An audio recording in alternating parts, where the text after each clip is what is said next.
Hello guys, today I have got JBL Endurance Peak 4 and I'm going to show you how you can easily use the relax mode.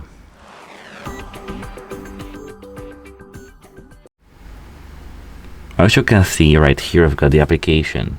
The application's name is JBL Headphones, and here we need to enter other section right here, and the first thing which appears is relax mode. Here we can manage the ambient sounds that you want to hear in the background, like for example here I've got some campfire, forest, water splash, night, and here we can set the time, like for example from 1 minute up to 60 minutes, and now we can play it. That's how it works. Bye!